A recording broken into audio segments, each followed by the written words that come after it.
হ্রিং ভুবনেশ্বর্যৈ নমো নমঃ।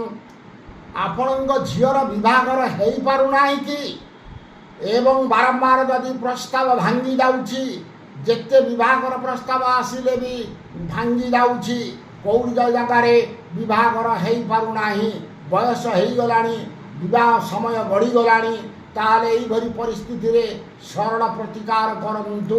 କୌଣସି ଶୁକ୍ଳପକ୍ଷ ମଙ୍ଗଳବାର ପ୍ରାପ୍ତ ସମୟରେ ଗୋଟିଏ ନୂତନ କଂସା ଢାଳ ଆଣନ୍ତୁ, ତୀର୍ଥ ଜଳ ତା ଦେହରେ ପୁରାନ୍ତୁ, ନଦୀ ଜଳ ପୁରାନ୍ତୁ, ପୂର୍ଣ୍ଣ କରନ୍ତୁ କଂସା ଢାଳରେ ଏବଂ 3 ଚାମଚ ହଳଦୀ ଗୁଣ୍ଡ ପକାନ୍ତୁ, ତାପରେ ଶ୍ରୀକର୍ପୂର ପକାନ୍ତୁ, ଚନ୍ଦନ ପକାନ୍ତୁ।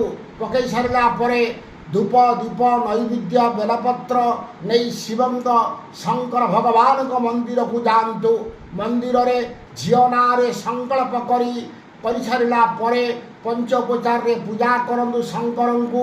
ପୂଜା କରିସାରି ଏଇ ଯେଉଁ ହଳଦୀଯୁକ୍ତ ଜଳ ଶିବଲିଙ୍ଗରେ ଅଭିଷେକ କରନ୍ତୁ ଝିଅ ନାମରେ ଶୀଘ୍ର ବିବାହର ପାଇଁ। ଦେଖିବେ ଏଇ ମଙ୍ଗଳବାରରେ ଗୋଟିଏ କରିବେ ଏବଂ 3ଟି ମଙ୍ଗଳବାରରେ ଏଇଭଳି ପ୍ରତିକାର କରିବେ। ହଳଦୀ ଜଳରେ ଅଭିଷେକ କରିବେ। କରିସାରିଲା ପରେ ଦେଖିବେ 21 ଦିନ ଭିତରେ ନିଶ୍ଚିତ ଭଲ ବାହାଘର ପ୍ରସ୍ତାବ ଆସିବ, ଭଲ ଜାଗାରେ ଝିଅର ବିବାହର ହୋଇଯିବ। ଏହା ତନ୍ତ୍ରଶାସ୍ତ୍ରରେ ନିର୍ଦ୍ଦେଶ ରହିଅଛି। ରହୁଛି ନମସ୍କାର। ଜୟ ଜଗନ୍ନାଥ, ଜୟ ମା କାମାକ୍ଷା।